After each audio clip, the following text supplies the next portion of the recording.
Hello students and welcome back to the another video Vedanta commerce. मैं Amit sir आप सभी का स्वागत करता हूं आपके अपने यूट्यूब चैनल वेदांता कॉमर्स के ऊपर। यह हमारा video number 2 on dissolution of partnership firm के ऊपर। और इस वीडियो में हम लोग बात करने वाले हैं कि आखिर किस तरीके से रियलाइजेशन अकाउंट बनाते हैं।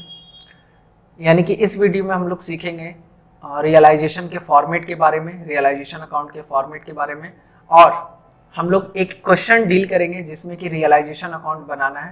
तो इससे आपको और अंडरस्टैंडिंग आएगा कि आखिर किस तरीके से रियलाइजेशन अकाउंट प्रिपेयर होता है। बात करें रियलाइजेशन अकाउंट की, तो रियलाइजेशन अकाउंट जब भी फर्म क्लोज होता है, पार्टनरशिप फर्म क्लोज होता है, उस समय रियलाइजेशन अकाउंट बनाया जाता है। और रियलाइजेशन अकाउंट की बात करें तो रियलाइजेशन अकाउंट जो है वो नॉमिनल अकाउंट होता है। नॉमिनल अकाउंट क्यों कहते हैं?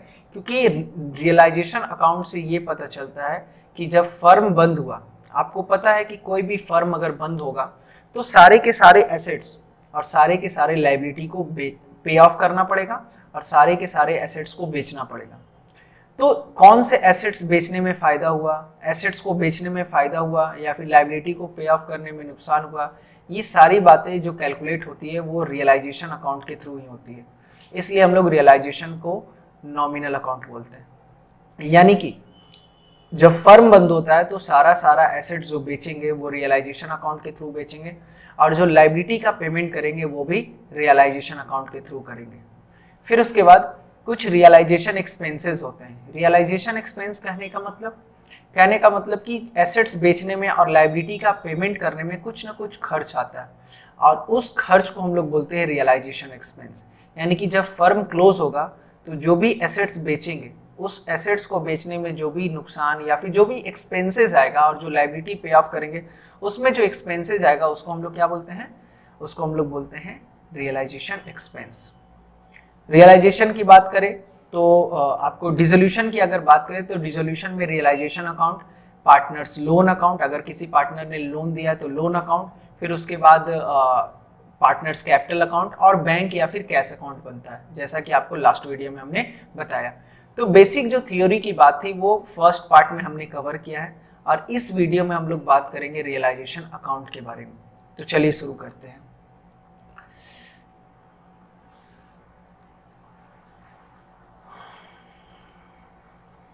चलिए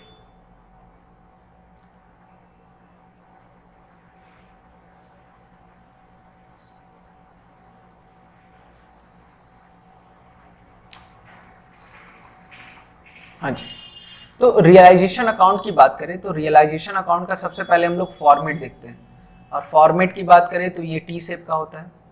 सबसे पहले आपको क्या करना पड़ेगा रियलाइजेशन अकाउंट बनाने के लिए? फिर से मैं बता दूं, रियलाइजेशन अकाउंट बनाने के लिए सबसे पहले आपको क्वेश्चन का बैलेंस शीट देखना पड़ेगा, और बैलेंस शीट के आधार पे आपको पता चलेगा कि आपके पास किस तरीके का एसेट्स है और किस तरीके का लायबिलिटी है। तो रियलाइजेशन अकाउंट में सारे के सारे एसेट्स और सारे के सारे लायबिलिटी को ट्रांसफर करते हैं। अब सारा का सारा कहने का मतलब सारा एसेट्स और सारा लायबिलिटी नहीं। लायबिलिटी की बात करें तो दो तरीके का लायबिलिटी होता है, एक होता है इंटरनल लायबिलिटी और एक होता है एक्सटर्नल लायबिलिटी। इंटरनल लायबिलिटी में आता है कैपिटल, पार्टनर का लोन या फिर रिजर्व वगैरह। तो कुछ रिजर्व को ट्रांसफर करते हैं और कुछ रिजर्व को directly old partner old ratio में बांट देते हैं।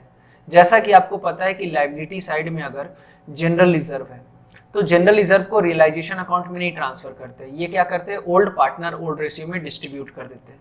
फिर उसके बाद वर्कमैन कंपनसेशन रिजर्व की बात करें तो इसके लिए अलग से टर्म्स एंड कंडीशन होता है। आपको पता है वर्कमैन कंपनसेशन को लेके क्लेम आता है, तो अगर वर्कमैन कंपनसेशन को लेके वर्कर का कोई क्लेम है तो जितना का क्लेम है उतना ही अमाउंट ट्रांसफर करते हैं, है ना। तो वो जब क्वेश्चन डिस्कस करेंगे तो आपको क्लियर होगा। अभी पहले बेसिक आइडिया, सबसे पहले ये बताइए लायबिलिटी साइड में एक्सटर्नल लायबिलिटी और इंटरनल लायबिलिटी होता है। एक्सटर्नल लायबिलिटी में क्या होगा? क्रेडिटर। तो बैलेंस शीट में अगर आपको क्रेडिटर दिख रहा है, हर वो लायबिलिटी जो आपको पे ऑफ करना है आप उसको ट्रांसफर करेंगे, और जितने भी लायबिलिटी है वो क्रेडिट साइड में और जितने भी एसेट्स है वो डेबिट साइड में। तो सबसे पहले लायबिलिटी का पोर्शन क्लियर करते हैं। तो अगर क्रेडिटर जो भी है बुक वैल्यू आप यहाँ पे लिख दोगे, यहाँ पे क्या लिखेंगे? बुक वैल्यू, है ना। बुक वैल्यू मतलब बैलेंस शीट का जो वैल्यू है।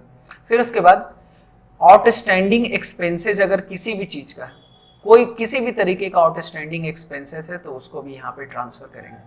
फिर बिल्स पेबल अगर है, क्योंकि बिल्स पेबल भी आउटसाइडर लाइबिलिटी है तो उसको भी यहाँ पे मेंशन कर देंगे। फिर अगर मान लीजिए बैंक से अगर हमने लोन लिया है तो बैंक का लोन ट्रांसफर होगा, मगर पार्टनर का लोन यहाँ पे ट्रांसफर नहीं होगा, क्योंकि पार्टनर जो है वो इंटरनल में आ जाता है।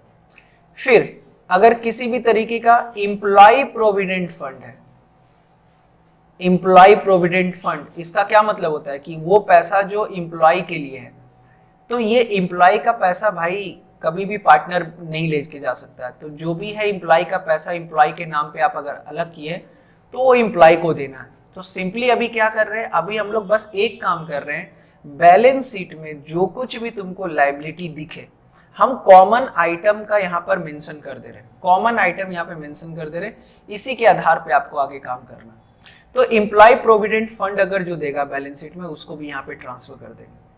फिर मान लीजिए अगर डेप्रिसिएशन रिजर्व है, तो याद रखना यहाँ पर बच्चे बहुत ज्यादा कंफ्यूज करते हैं, डेप्रिसिएशन रिजर्व को हमेशा हम लोग ट्रांसफर करेंगे, तो ये चीज आप ध्यान में रखेंगे।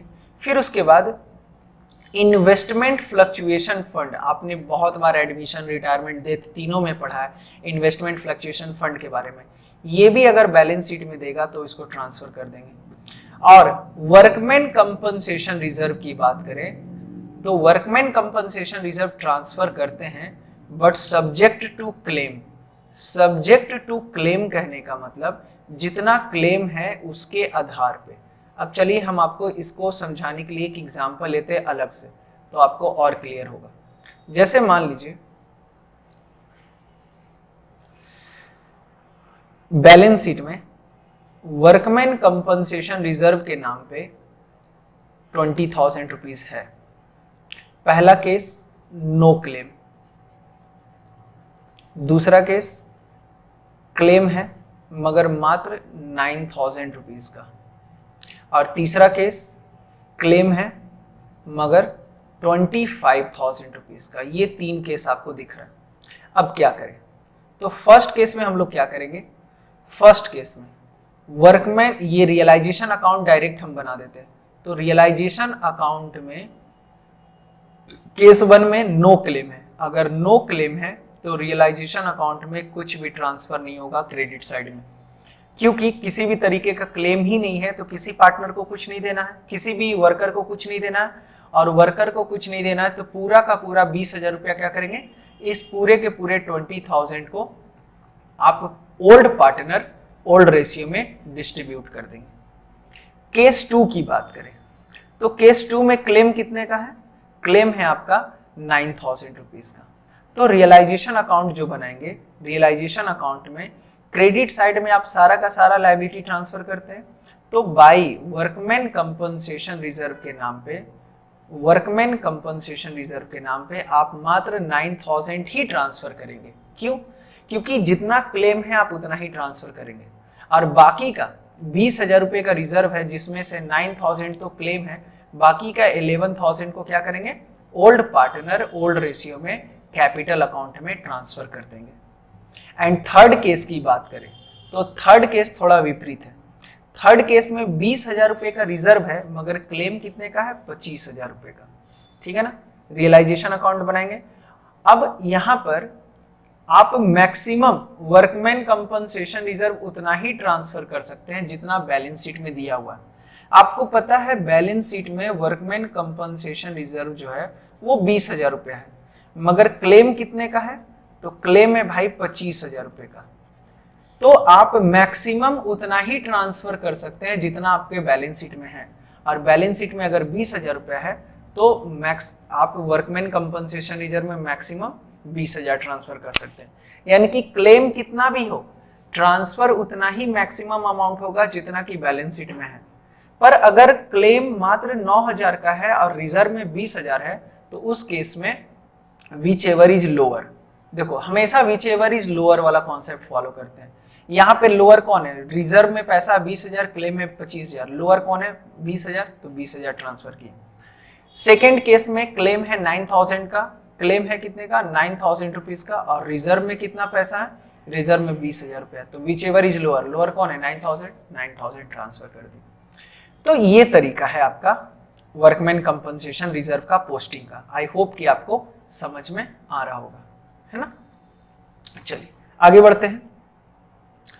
तो सब्जेक्ट टू द क्लेम कहने का मतलब आपको समझ में आया कि सब्जेक्ट टू क्लेम कहने का मतलब उतना ही पैसा ट्रांसफर करेंगे जितने का क्लेम है, अदरवाइज नहीं। नेक्स्ट अगर हम लोग बात करें एसेट्स की, अब थोड़ा स्विच करते हैं एसेट साइड में। मैक्सिमम देखिए इतना ही आइटम आता है, ये इतना आपको बता दिए, एक आइडिया है। जैसे जैसे क्वेश्चन और डील करेंगे, और भी वीडियोस आएंगे, और भी क्वेश्चंस डील करेंगे, उसमें और भी आपको क्लियरिटी मिलते चला जाएगा। अब आती है बात एसेट्स की। तो एसेट्स में जितने भी एसेट्स हैं, हर वो एसेट जिसको आप बेच सकते हो, जिसका मार्केट में रियलाइजेबल वैल्यू है, 1 रुपया भी अगर रियलाइजेबल वैल्यू है तो आप उसको ट्रांसफर कर देंगे। जैसे बात करें आपको बैलेंस शीट में, सारा भी बैलेंस शीट के आधार पे चल रहा है, तो बैलेंस शीट में अगर आपको मशीनरी दिख रहा है तो मशीनरी का कुछ ना कुछ रियलाइजेबल वैल्यू होगा।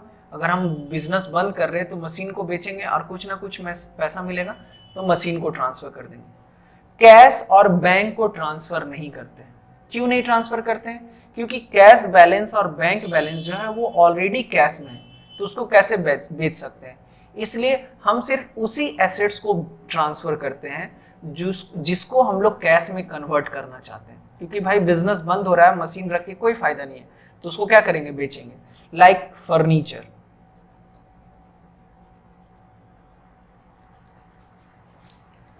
यहां पे क्रेडिटर छूट गया है, हाँ क्रेडिटर तो है ही। फर्नीचर, लाइक डेटर, डेटर से भी आप पैसा रियलाइज करोगे, इसलिए डेटर को भी ट्रांसफर करेंगे। अभी सिर्फ बैलेंस शीट का आइटम ट्रांसफर हो रहा है, मान लीजिए स्टॉक दे दिया बैलेंस शीट में, तो स्टॉक को भी ट्रांसफर कर देंगे। फिर अगर मान लीजिए गुडविल का वैल्यू दे रहा है तो गुडविल को भी ट्रांसफर कर देंगे। यानी कि हर वो एसेट्स जिसको आप रियलाइज कर सकते हैं, 1 रुपया भी रियलाइजेबल वैल्यू है, तो उसको आप रियलाइजेशन अकाउंट में ट्रांसफर कर देते हो। अब नेक्स्ट बारी आती है, कुछ कुछ ऐसे होते हैं जैसे लॉसेस वगैरह होते हैं, एडवर्टीजमेंट सस्पेंस, तो उसको ट्रांसफर नहीं करेंगे। आप कभी कभी देखते हैं ना कि बैलेंस शीट में आपको एडवर्टीजमेंट सस्पेंस दिख जाता है, तो एडवर्टीजमेंट सस्पेंस को आप रियलाइज नहीं कर सकते। या फिर डेफर्ड रेवेन्यू एक्सपेंडिचर को आप रियलाइज नहीं कर सकते हैं। ये वो एक्सपेंडिचर होता है जो एडवर्टीजमेंट में खर्च किए। जैसे मान लीजिए आप अपना बिजनेस का एडवर्टीजमेंट का होर्डिंग लगाए हैं, और होर्डिंग का लाइफ है 2 साल, तो और 2 साल है और आप 1 लाख रुपया टोटल खर्च किए, तो पहला साल 50,000 राइट ऑफ होगा, दूसरा साल 50,000 राइट ऑफ होगा।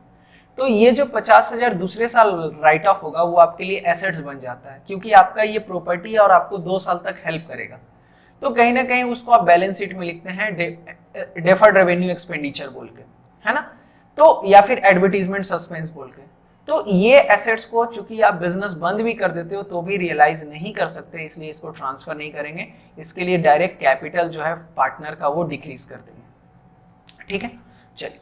तो अगर मान लीजिए एक और आइटम जैसे एक्रूड इनकम, वो इनकम जो जनरेट कर चुके हैं पर मिला नहीं है, तो भाई बिजनेस जब बंद करोगे तो उससे मांगोगे, तो किसी भी तरीके का एक्रूड इनकम है तो उसको भी आप क्या करोगे, ट्रांसफर करोगे, ताकि आपको पता चल जाए कि इतना पैसा मिलना चाहिए।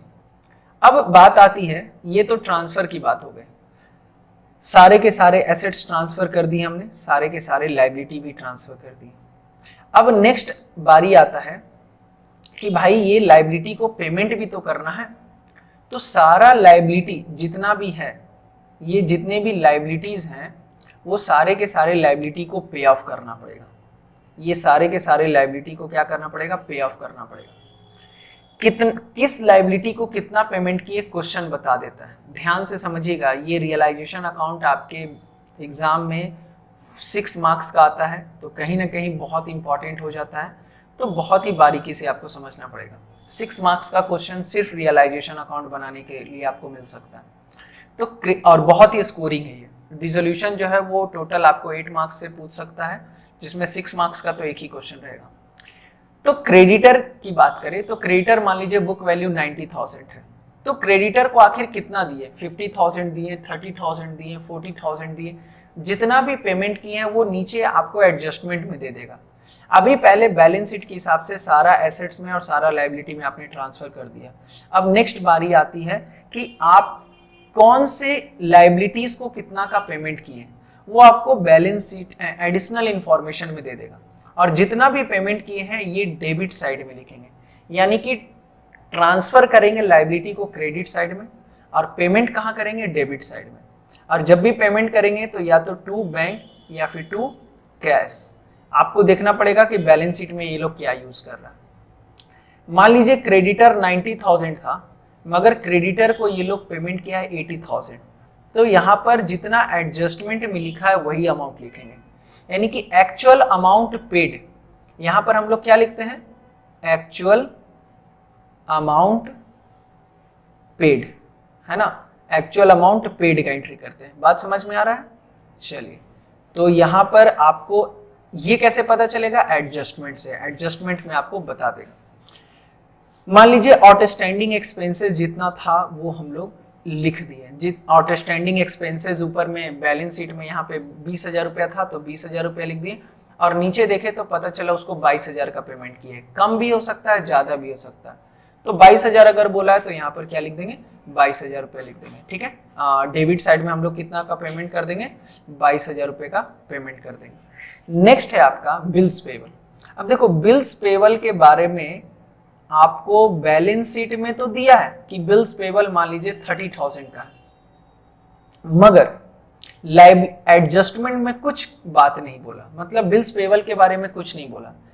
इस केस में आपको ये मानना पड़ेगा कि बिल्स पेबल का पूरा 30,000 रुपये का पेमेंट हुआ है। देखो बिल्स पेबल मान लीजिए बैलेंस शीट में 30,000 है, तो आप 30,000 रुपीज लिख दिए क्रेडिट साइड में, मगर एडजस्टमेंट जब आप देखें पता कर रहे थे कि कितना एक्चुअली में दिए, तो आपको कुछ इंफॉर्मेशन दिया ही नहीं। तो इसका ये मतलब नहीं कि बिल्स पेबल का पेमेंट नहीं किए, पेमेंट किए हैं, और अगर कुछ नहीं बोल रहा है तो आपको ये मानना पड़ेगा कि फुल अमाउंट का पेमेंट हुआ है।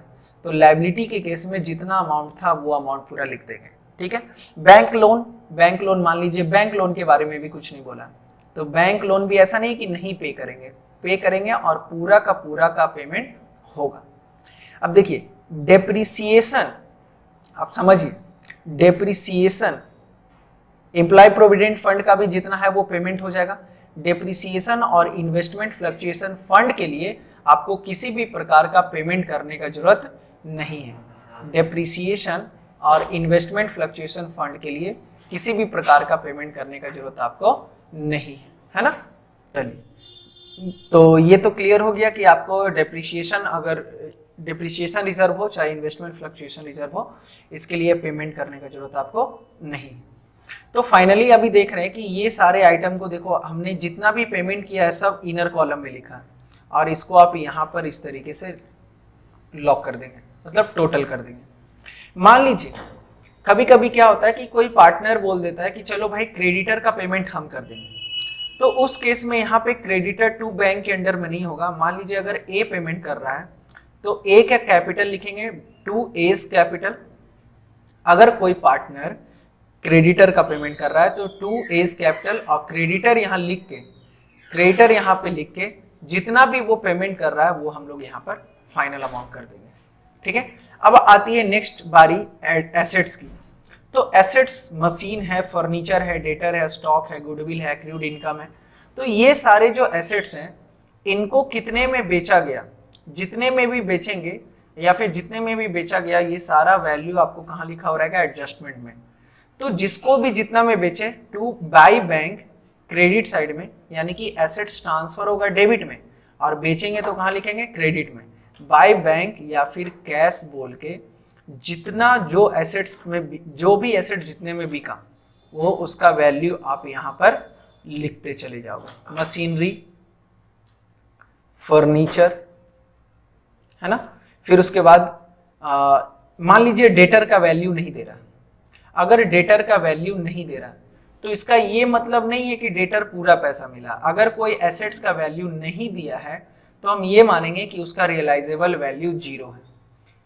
तो आप थोड़ा ध्यान से समझिएगा, लायबिलिटी के केस में अगर किसी का वैल्यू नहीं रहता है तो हम ये मानते हैं कि पूरा पैसा मिला है।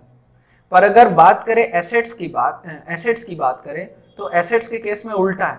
अगर डेटर का वैल्यू नहीं है, स्टॉक का वैल्यू नहीं है, तो ये मानेंगे कि उसका रियलाइजेबल वैल्यू जो था वो 0 था, इसलिए उसका वैल्यू नहीं लिखा है, तो फिर हम नहीं लिखेंगे।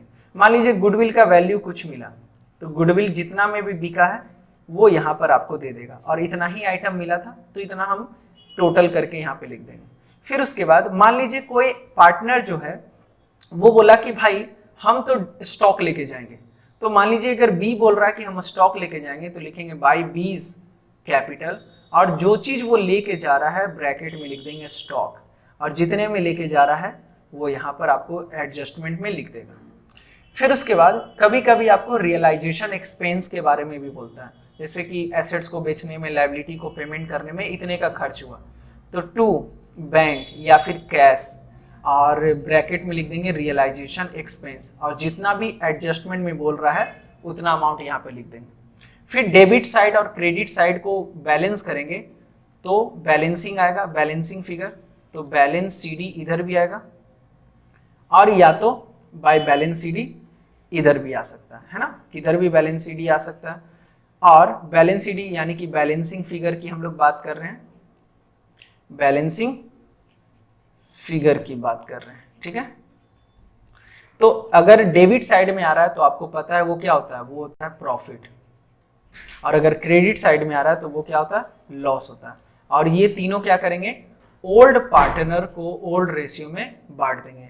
ओल्ड पार्टनर जैसे हम लोग रिवैल्यूएशन में बांटते थे, उसी तरीके से यहाँ पर भी ओल्ड पार्टनर ओल्ड रेशियो में डिस्ट्रीब्यूट करके, और अकाउंट जो है वो आपका क्लोज हो जाएगा, और यहाँ पर जो भी वैल्यू है वो आपका आ जाएगा। आई होप कि आपको ये क्लियर होगा। अब चलिए जो भी अभी हम लोग समझे उसके लिए क्वेश्चन लेते हैं, तो क्वेश्चन के आधार पे आपको और अच्छे से समझ में आएगा। तो चलिए क्वेश्चन ले लेते हैं।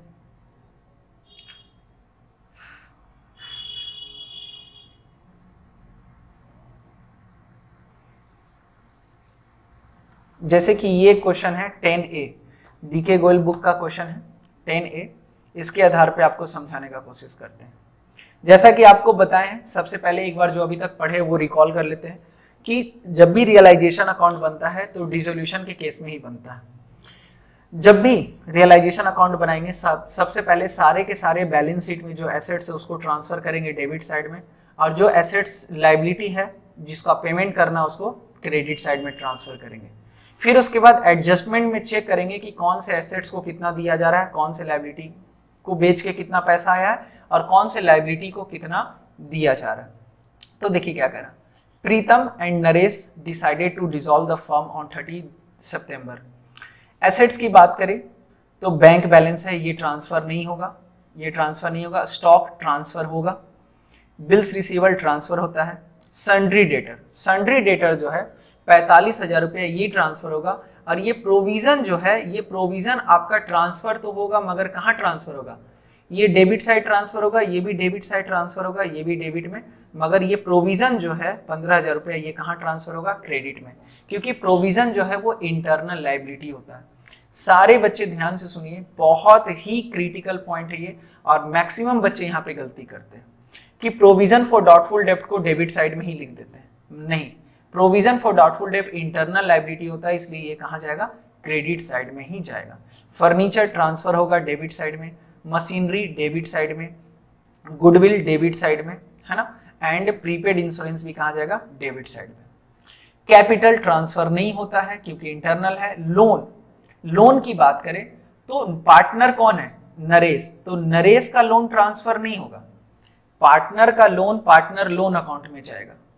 मगर मिसेज प्रीतम बोल रहा है, मिसेज प्रीतम मतलब प्रीतम की वाइफ, प्रीतम पार्टनर है और प्रीतम की वाइफ लोन दी है, तो ये एक्सटर्नल लायबिलिटी हो जाएगा। प्रीतम की वाइफ पार्टनर नहीं है, तो ये जो है ट्रांसफर होगा, मगर कहाँ, क्रेडिट साइड में। फर्क समझिए, प्रीतम अगर लोन देता तो वो पार्टनर का लोन होता और वो उसके लिए पार्टनर्स लोन अकाउंट बनाते, पर प्रीतम नहीं, मिसेज प्रीतम है, यानी कि उसकी वाइफ दी है, और उसकी वाइफ अगर देती है तो वो पैसा कहाँ ट्रांसफर होगा, रियलाइजेशन अकाउंट में ट्रांसफर होगा, क्योंकि ये एक्सटर्नल लायबिलिटी है, और एक्सटर्नल लायबिलिटी है तो क्रेडिट साइड में ट्रांसफर होगा, क्रेडिटर ट्रांसफर होगा और आउटस्टैंडिंग एक्सपेंसेस भी ट्रांसफर हो जाएगा।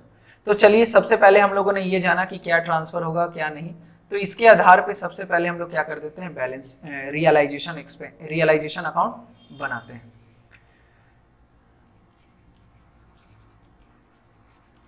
Realisation account, credit and debit, है ना। चलिए सबसे पहले सारे के सारे जो भी एसेट साइड में है उसको ट्रांसफर कर देते हैं।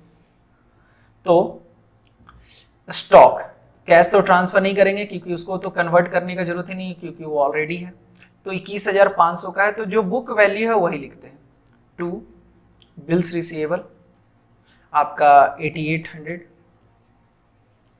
टू डेटर 45,000 जो बुक वैल्यू है, प्रोविजन माइनस करके लिखने का जरूरत नहीं है।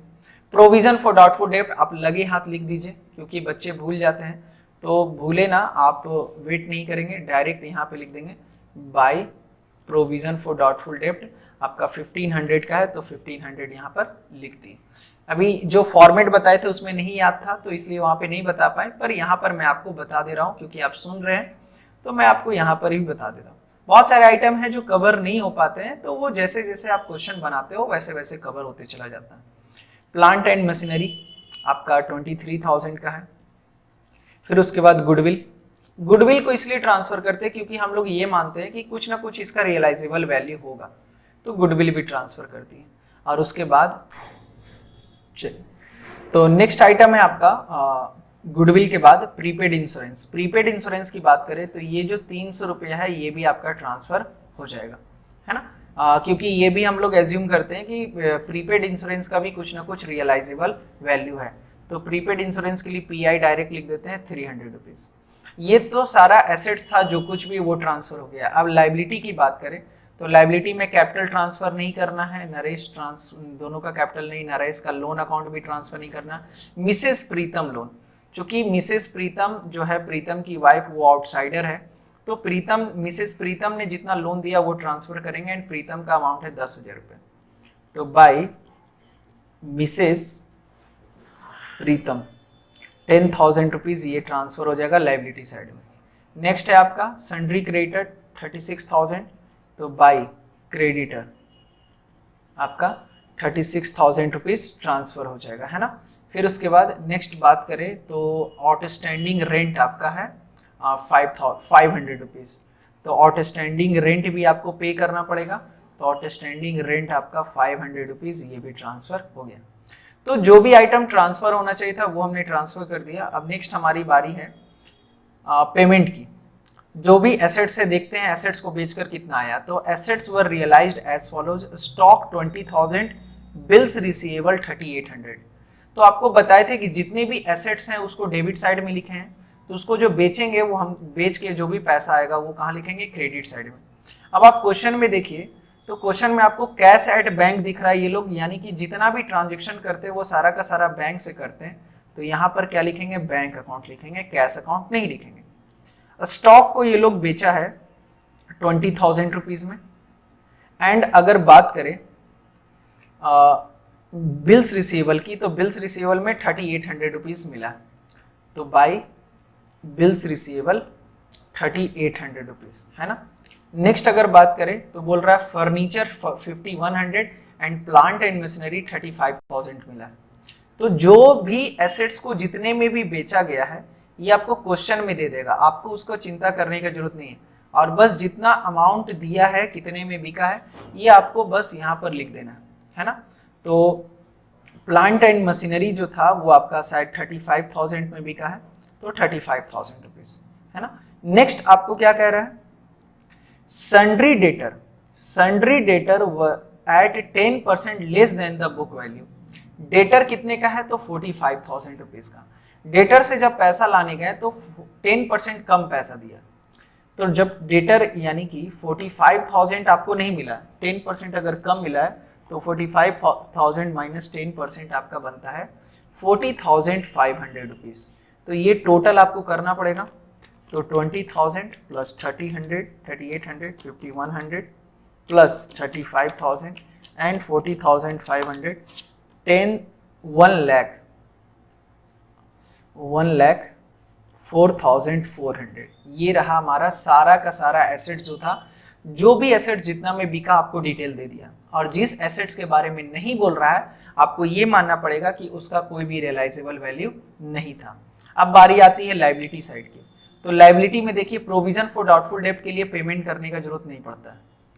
मिसेस प्रीतम लोन क्रेडिटर और आउटस्टैंडिंग रेंट का पेमेंट करना होगा, उसके लिए आपको देखना पड़ेगा कि क्वेश्चन क्या कह रहा है। तो एक बार थोड़ा ये इरेज कर देते हैं ताकि आपको और अंडरस्टैंडिंग आए।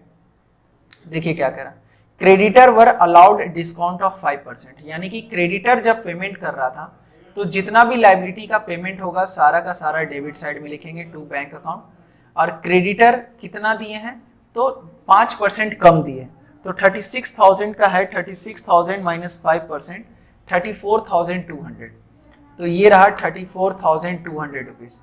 नेक्स्ट है आपका प्रीतम एग्री टू पे हिज वाइफ लोन। देखिए क्या कह रहा है, प्रीतम जो है अपने वाइफ का लोन का रीपेमेंट कर रहा है। तो प्रीतम अगर वाइफ का लोन रीपे कर रहा है, अगर फर्म पे करता तो यहां पर लिखते हैं, क्योंकि प्रीतम खुद पे कर रहा है इसलिए प्रीतम का कैपिटल को हमको बढ़ाना पड़ेगा, प्रीतम कैपिटल, और ब्रैकेट में लिख सकते हैं मिसेस प्रीतम लोन, और अमाउंट कितना है तो उसकी वाइफ का लोन है 10,000 रुपीज का, तो ये 10,000 रुपीज हो गया। एंड लास्ट क्या कह रहा है, नरेश एग्री टू पे आउटस्टैंडिंग रेंट, और नरेश बोला कि भाई हम जो रेंट है, रेंट कितना है 500 रुपीज, रेंट है ना यहाँ पे 500, तो ये 500 रुपीज का पेमेंट कर देगा नरेश। तो नरेश अगर पेमेंट कर रहा है तो नरेश का कैपिटल लिखेंगे, नरेश कैपिटल, और आउटस्टैंडिंग रेंट कितना हो जाएगा 500 रुपीज। एंड लास्ट आपका क्या है, एक्सपेंसेस ऑन डिसोल्यूशन 800, तो टू बैंक, और ब्रैकेट में लिखेंगे realisation expense. Expenses on dissolution कहने का क्या मतलब होता है कि आप एक डिसोल्यूशन जो किए उसमें कितना खर्च किए 800 रुपीज का, तो पेमेंट तो ऑन द स्पॉट होगा, इसमें तो कुछ उधार हो नहीं सकता है क्योंकि आप फर्म बंद कर रहे हो। तो क्रेडिटर का अमाउंट आप डायरेक्ट यहाँ पे 34,200 लिख सकते हैं क्योंकि एक ही आइटम वहां पर था। और आपको अब क्या करना पड़ेगा, बैलेंस करना पड़ेगा, और बैलेंस करके पता करेंगे कि प्रॉफिट हो रहा है कि लॉस। तो जब ये टोटलिंग करेंगे, डेबिट साइड को अगर जोड़ते हैं और क्रेडिट साइड को जोड़ते हैं, तो डेबिट का टोटलिंग आपका आएगा 1,67,100, तो इधर भी आना चाहिए 1,67,100, मगर यहाँ पर बैलेंसिंग फिगर थोड़ा इधर आ रहा था, बैलेंसिंग फिगर क्रेडिट साइड में आ रहा है, यानी कि लॉस है, तो लिखेंगे loss on realisation, loss transfer to, या फिर लॉस ट्रांसफर टू आप डायरेक्ट लिख सकते हैं। लॉस ट्रांसफर टू किसके चले जाएगा, सारे कैपिटल, सारे पार्टनर के कैपिटल में, तो लॉस ट्रांसफर टू जो भी पार्टनर है प्रीतम है और नरेश है, और दोनों का जो प्रॉफिट शेयरिंग रेशियो है उसी में बांट देंगे, और लॉस टोटल आपका आएगा 14,700 रुपीज का। तो इस तरीके से बैलेंसिंग करके आप अमाउंट निकाल सकते हैं, और फाइनली रियलाइजेशन अकाउंट का एक डेमो आपको मिल गया। तो फिलहाल इस वीडियो में बस इतना ही। अगले वीडियो में हम लोग बात करेंगे और चर्चा करेंगे और भी क्वेश्चंस के बारे में, ताकि आपको और भी अंडरस्टैंडिंग मिल सके। तो आई होप कि आपको समझ में आया होगा। अगर आपको क्लियर है तो आप अपनी इस वीडियो को अपने फ्रेंड्स के साथ शेयर करें ताकि उनको भी इसका बेनिफिट मिल सके, और साथ ही साथ चैनल को सब्सक्राइब करना ना भूलें। आज की वीडियो में बस इतना ही। Till then, thank you so much, bye bye, take care.